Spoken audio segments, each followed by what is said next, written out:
진리를 얻는 방법. 플라톤은 고대 그리스의 철학자로 소크라테스의 제자이며 아리스토텔레스의 스승입니다. 그의 작품 중 많은 명언들이 전해져 왔습니다. 현실을 진지하게 바라보아야만 진리를 얻을 수 있습니다. 플라톤은 현실을 진지하게 바라보는 것의 중요성을 강조했습니다. 그는 진리에 도달하기 위해서는 현실을 정직하게 인식하고 이해해야 한다고 주장했습니다. 현실을 왜곡하거나 편견을 가지고 접근하면 진리를 왜곡하게 되며 이는 올바른 지식과 목적을 얻는 데 방해가 될 수 있습니다. 플라톤은 그의 작품 중 하나인 국가에서 현실의 불완전함을 인식하고 이를 극복하기 위한 이상적인 국가 체제를 제시했습니다. 그는 현실 세계가 변화하는 현상에 영향을 받아 오해와 잘못된 판단을 할 수 있다고 믿었습니다. 따라서 진리를 얻기 위해서는 현실을 통찰하고 분석하는 과정에서 합리적인 사고를 갖추어야 했다고 주장했습니다.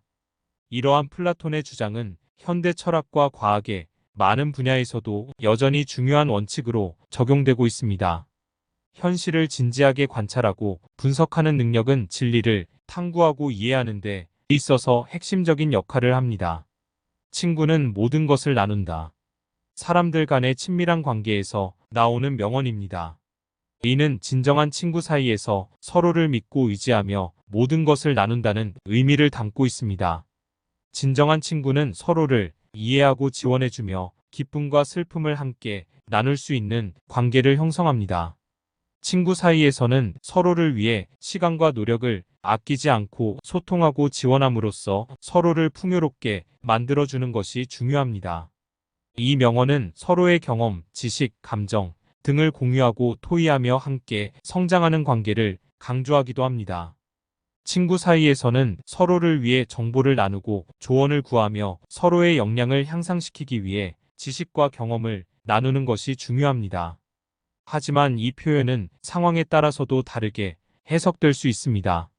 모든 것을 나누는 것이 항상 바람직한 것은 아니며 개인의 경계와 개인적인 공간을 존중해야 할 때도 있습니다. 적절한 범위에서 서로를 도우며 모든 것을 나누는 관계를 형성하는 것이 중요합니다. 나는 추론 능력을 가진 수학자는 거의 보지 못했다.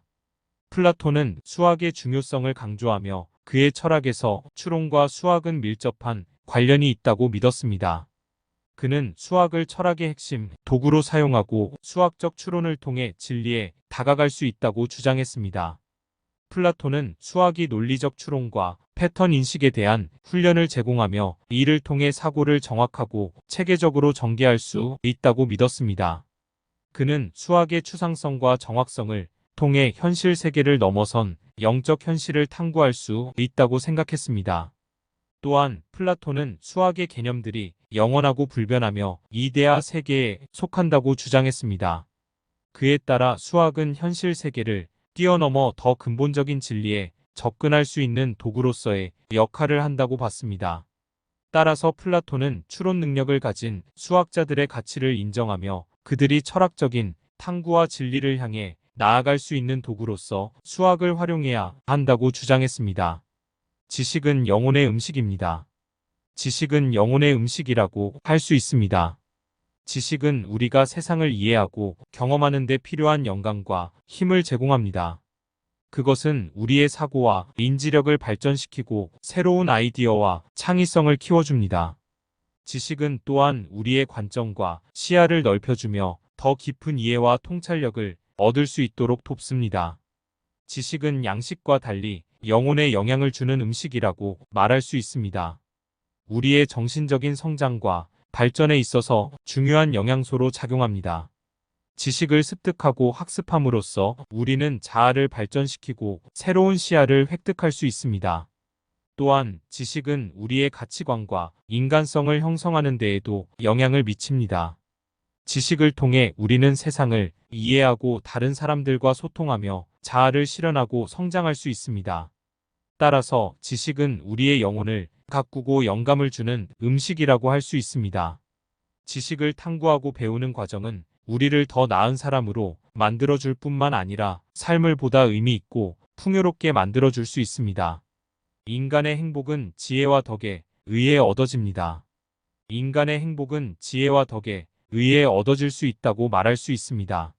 지혜는 우리가 세상을 이해하고 판단하는 데에 필요한 지적인 능력과 통찰력을 의미합니다. 지혜로운 사람은 문제를 해결하고 적절한 선택을 할 수 있으며 경험과 학습을 통해 성취한 지식을 활용하여 생활을 더 풍요롭게 만들 수 있습니다. 지혜는 인간이 자신의 목표를 식별하고 의미 있는 삶을 살아갈 수 있도록 돕는 중요한 역할을 합니다. 덕은 우리의 도덕적 가치와 행동에 관련된 것으로 선량하고 도덕적인 행동을 지침으로 삼는 것을 의미합니다. 덕은 자기 통제, 책임감, 인정, 관용, 선행과 같은 가치를 배양하고 실천함으로써 우리 자신과 주변 사람들과의 관계를 개선하고 더 큰 의미를 가진 삶을 살아갈 수 있도록 도와줍니다. 지혜와 덕은 상호 보완적인 개념으로 지혜는 올바른 방향을 찾는데 도움을 주고 덕은 그 방향을 실천할 수 있는 동기와 힘을 제공합니다. 이 둘을 바탕으로 한 인간은 삶의 목적과 가치를 깨닫고 자신과 타인에게 행복을 가져다 줄 수 있는 균형과 조화로운 삶을 살아갈 수 있습니다. 천재는 발견된 천재가 아니라 만들어진 것입니다. 천재는 발견된 것이 아니라 만들어진다는 주장이 있을 수 있습니다. 일반적으로 천재라는 용어는 탁월한 재능과 능력을 가진 사람을 가리키는데 이러한 재능과 능력은 그들이 타고난 것이 아니라 여러 요인의 결합과 노력으로 형성되는 경우가 많습니다. 우선 유전적인 요소는 천재성에 영향을 줄 수 있습니다. 일부 사람들은 선천적으로 뛰어난 지적 능력이나 창의성을 가지고 태어날 수 있습니다. 그러나 이러한 재능이 표출되고 발전되기 위해서는 많은 노력과 학습이 필요합니다. 천재성을 가진 사람이라도 자신의 재능을 개발하고 향상시키기 위해 끊임없이 공부하고 연습하는 과정을 거쳐야 합니다. 꾸준한 노력과 열정이 천재성을 만들어낼 수 있는 중요한 요소입니다. 예를 들어 음악가, 작가, 과학자 등의 천재들은 오랜 연습과 실험을 통해 자신의 재능을 개발하고 지식을 축적합니다. 그들은 일정한 목표를 향해 끊임없이 노력하며 실패와 어려움을 극복하면서 자신의 재능을 발전시키고 독창적인 아이디어를 구체화합니다. 좋은 교육과 환경이 천재성을 형성하는 데 영향을 줄 수 있습니다. 좋은 교육과 멘토링은 천재성을 개발하고 향상시키는데 큰 역할을 합니다. 타고난 재능을 가진 사람들이 지원과 지도를 받으며 자신의 재능을 발전시킬 수 있습니다. 천재는 오로지 타고난 것만으로는 만들어지지 않고 개인의 노력, 열정, 교육, 환경 등 여러 요인이 결합하여 만들어지는 것으로 볼 수 있습니다. 우리는 사고하는 자의 인간이 되어야 합니다. 사고하는 자의 인간이 되기 위해서는 핵심적인 사고 능력과 태도를 갖추어야 합니다.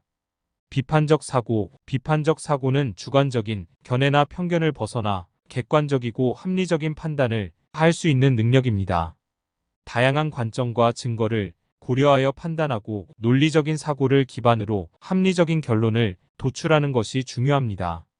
창의적 사고는 새로운 아이디어와 관점을 찾고 문제에 독특하고 효과적인 해결책을 제시하는 능력입니다. 상상력과 혁신을 발휘하여 다양한 옵션을 고려하고 새로운 관점에서 문제를 접근하는 것이 중요합니다. 문제 해결과 결정력은 복잡한 상황에서 문제를 파악하고 분석하며 적절한 해결 방법을 찾아내고 실행하는 능력입니다. 문제를 분해하고 관련 정보를 수집하며 다양한 대안을 고려하여 최선의 결정을 내리는 것이 중요합니다. 지속적인 학습과 성장, 사고하는 자의 인간이 되기 위해서는 지속적인 학습과 성장이 필요합니다. 새로운 지식을 습득하고 경험을 통해 배우며 자기 개발을 위해 노력하는 것이 중요합니다. 지속적인 자기 발전을 통해 사고력을 향상시키고 새로운 도전에 대비할 수 있습니다. 이러한 사고 능력과 태도를 갖춘 사람은 문제 해결, 창의성 발휘, 논리적인 사고 등 다양한 상황에서 효과적으로 대처할 수 있습니다. 또한 사회적인 이해와 공감력을 바탕으로 타인과 소통하며 협력할 수 있습니다.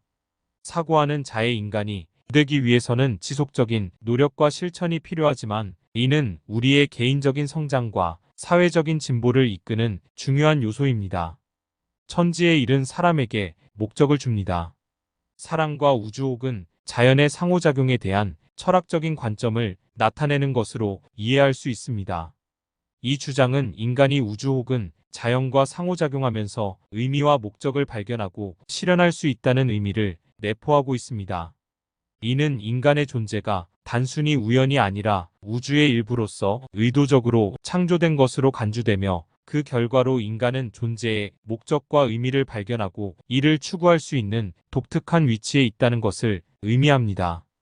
이러한 관점에서 보면 자연현상과 우주의 움직임은 인간의 인식, 사고, 도덕, 창조 등과 연결되어 있으며, 인간은 자연과의 조화와 목적을 이루는 과정에서 보다 풍요로운 삶을 창출할 수 있다고 주장할 수 있습니다.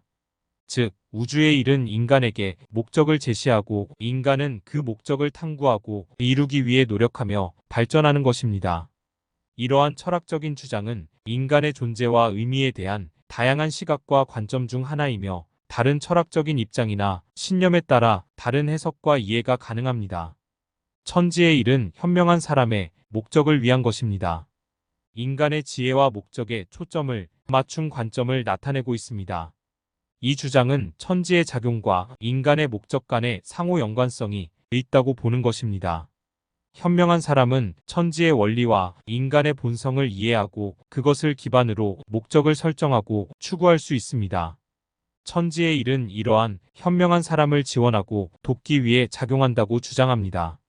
현명한 사람은 천지의 움직임과 자연의 법칙을 존중하며 그들의 행동과 선택을 천지와 조화롭게 맞추어 가는 것을 지향합니다. 이를 통해 사람은 자신의 목적을 이루고 성취함으로써 보다 의미 있는 삶을 살아갈 수 있다고 주장할 수 있습니다. 이 주장은 도덕적인 측면에서도 인간이 현명한 선택과 판단을 통해 자신의 목적을 실현함으로써 공동체나 사회의 번영에 기여할 수 있다는 점을 강조할 수 있습니다. 현명한 사람은 자신의 목적을 개인적인 이익에만 국한시키지 않고 공공의 이익과 더불어 생각하며 행동합니다. 하지만 이 주장은 천지와 사람의 관계를 어떻게 정의하고 해석하느냐에 따라 다른 해석과 이해가 가능합니다. 종교적인 관점이나 철학적인 입장에 따라 이 주장을 다른 방식으로 이해할 수도 있습니다.